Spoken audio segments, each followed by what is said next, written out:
guys, welcome back to Moonli. I hope everyone's having a good week.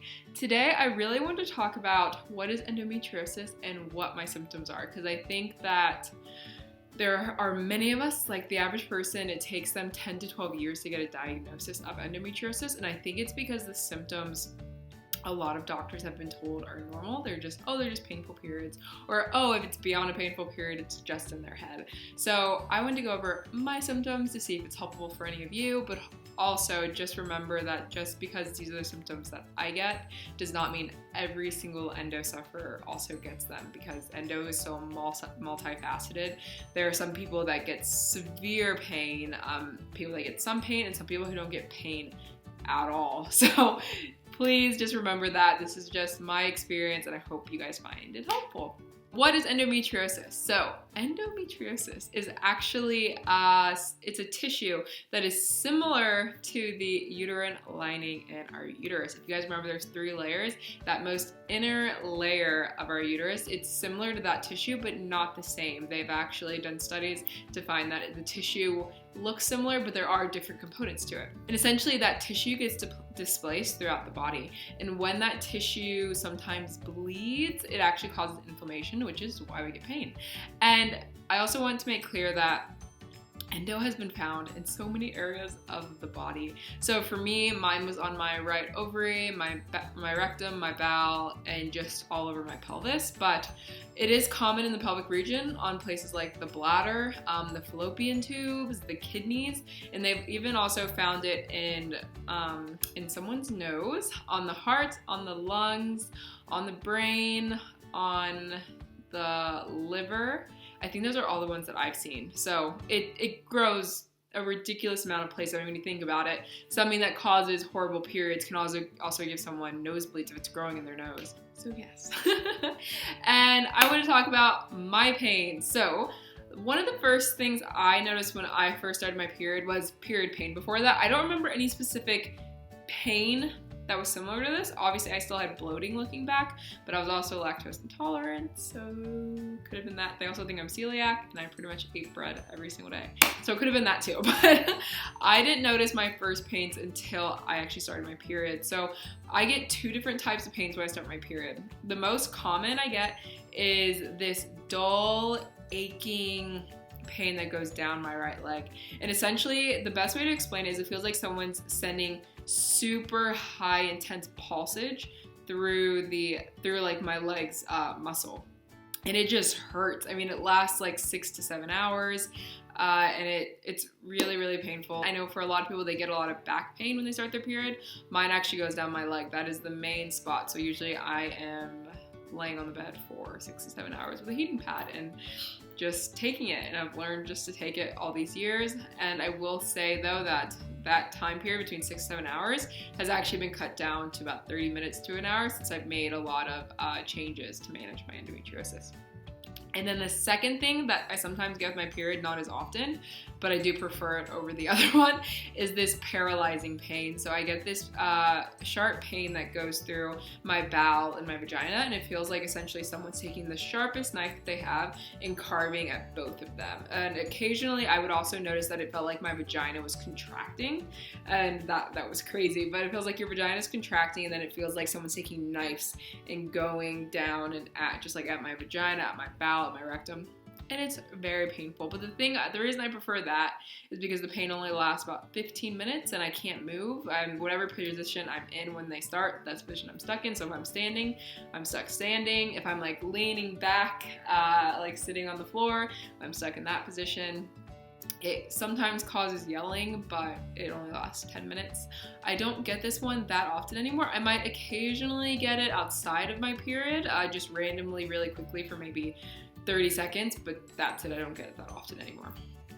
Another thing I want to talk about is I did not think to use this term until I met with my OBGYN, but the barbed wire pain. So sometimes it feels like someone is taking a barbed wire and wrapping it around my uterus and then pulling and just tugging. Not as hard as they can, but just slightly pulling, so it feels like someone's kind of just sticking needles into your uterus over a certain amount of time.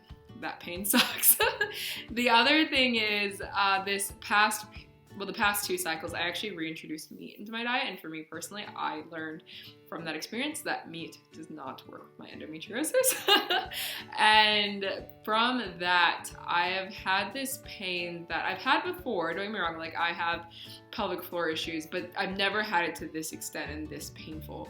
It feels like one of the nerves that runs to my clitoris, probably, or my clitoral hood, is being wrapped around with barbed wire several times, and then someone over the course of like 20 seconds is just pulling with all of their might, like this sounds horrible, but like imagine 2 elephants on either side of that barbed wire and then running. That's what it feels like, and I yell, I'm stuck in that position, and it just hurts. I just sit there and I squeeze something and I just yell, and then it's over. And then it's done, and it's like it never happened. And that's why people who don't have endo think that we're insane, but no, this pain is so specific, and it's almost hard to describe to someone who has never experienced it. And so, yeah, I get the barbed wire pain there. Sometimes I get it with ovulation, but ovulation is typically more of like the dull ache. So I mainly noticed ovulation pain way back. I don't really get it anymore. I get it on the left or right side, whichever side's ovulating. But I have noticed if I ovulate on the right side, out of the right ovary, that pain is a lot worse than my left side. Left side I can still function. It's just a bit achy. Right side, sometimes like I'm limping when I'm walking and I need to lay down for a good like 6 to 7 hours, but it has gotten better. Definitely has gotten better, especially with acupuncture. Another one to talk about is the needle pain. So if you've been on Instagram, you've probably seen endobelly. If you haven't, just go to the hashtag and type in endobelly. You will get a long full. Basically, I used to get horrific endobelly. By the time I got to the end of the day, you could push on my stomach. It just felt like a rock hard ball. But on the inside, it almost felt like someone was taking layers of small sewing needles and just stabbing me. And that pain would probably go on all day. Sometimes it'd get really horrific around my liver. But yeah, that pain really sucks too. And the reason I wanted to share this information with you guys is because I would have probably dismissed my symptoms longer if it wasn't for the Instagram accounts that were raising awareness about what their pain was like. I remember being in 7th grade and waking up in the middle of the night, and I got that like knife pain outside of my period going through my vagina and my bowel, and talking to my friends, my mom, my sister about it. And they're like, no, we don't get that. Like, were you okay? Was something happening? And then in my head, I was like, well, did someone like touch me? Was there like an issue there? But I was at home by myself. So I woke up and I remember that because it brought me out of my sleep.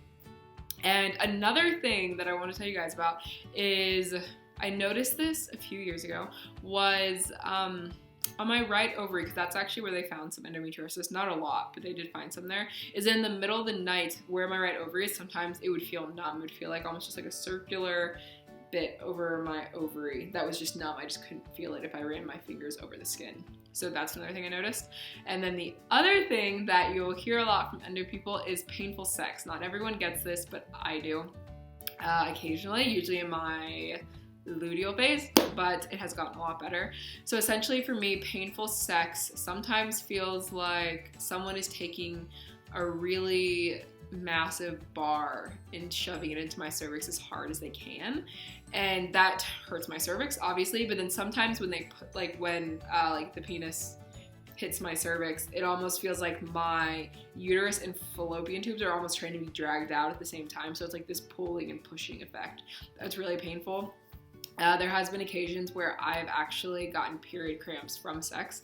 So sex will be fine, and then I will, get period cramps afterwards and be tumbled over at the end of the bed. And when I used to get these, I told myself that it was normal. I literally was like, you know what? It must just be something that women don't really talk about, but it must just be entirely normal, and I'm not losing my mind. And one of the other things I wanted to say has to do with like sexual stuff is orgasms. Sometimes I get really painful orgasms, and obviously that makes you not want to do it. So yeah. And essentially for me, that painful orgasm is typically that needle pain or like that barbed wire pain around my uterus, and then typically barbed wire pain in like my bladder pelvic region. And that shit really hurts. I mean, I can't even explain if you've ever had a painful orgasm, you understand, but I'm here to tell you that it's not normal at all, not normal. Don't accept that answer from your doctor. I'm not saying it's endometriosis, but I'm saying that there is an issue, whether you need to go see an OBGYN, a pelvic floor physical therapist, go to your midwife if you see your midwife instead of an OBGYN for your general appointments, but find an answer because it's not normal to have painful sex. And one of the other things I've noticed is nerve pain. So it hasn't been horrific until I reintroduced that meat, but essentially, if you guys remember watching my endo story, I actually had back surgery because they thought the numbing and tingling in my legs was for my herniated discs, but in reality, none of that got better until I had my laparoscopic surgery last year to diagnose endo. I mean, I came out of so much pain, and it was absolutely phenomenal. But the thing I have noticed is, over the last 2 cycles since reintroducing meat, is this pain in the middle of the night, like when I'm laying down and it feels like someone is almost taking a really hot needle at the start of my knee, going really deep, finding a really deep nerve, and then almost pushing the needle through that nerve and then coming out in between my big toe and that toe next to your big toe, and it just comes right out through the middle, and I'm sitting there like itching it because it's kind of itchy, but then it burns and it stings, and I can't really explain it because it's such a different feeling than I have felt before. I'm used to the tingling, I'm used to the numbing, but I'm not used to this burning, pointy, hot, like burning, I don't know, this pain that I hate because it happens in the middle of the night. I don't think I've gotten it during the day. It might happen in the middle of the night. That sucks. So, yes. Lastly, I wanted to talk about migraines. Hormonal migraines are major in just PMS, like estrogen dominance related areas, but especially women with endo, we seem to have a high rate of migraines, and I haven't gotten them in a while, but I get migraines with auras. And essentially, if you get a migraine with an aura, you should not be on the combination hormonal birth control pill. Number one, I want to go ahead and say that now, because they put me on the combination hormonal birth control pill for 13 years.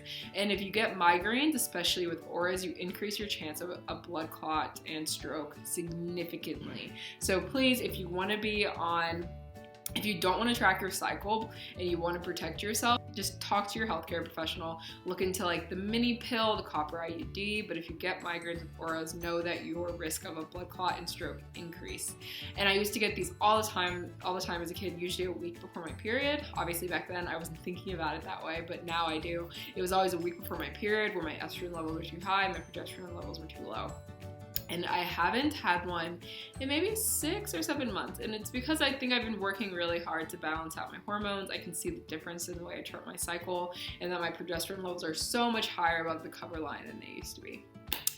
So yes, those are what I get from endometriosis. If I can think of anything else, maybe I'll post about it on Instagram. But those are my pains, and I just want you guys to know that none of those are normal. Don't accept it as normal, and talk to your healthcare professional to get real answers. I'm not saying that it's endometriosis, but I'm saying that there's definitely an answer. And it says that 1 in 10 women have endo, but honestly, I think that stat is so much higher. So please advocate for yourself, educate yourself. If you need any resources, feel free to message me. I have so many books and so many articles and research papers on endometriosis because I suffer with it and it's chronic, so there is currently no cure for it. So all we can do is continue to invest into research, but we can also find ways to manage it, and I hope to talk about that in another video. Thanks for visiting, guys. I hope you all have a really good rest of your week. All right, bye.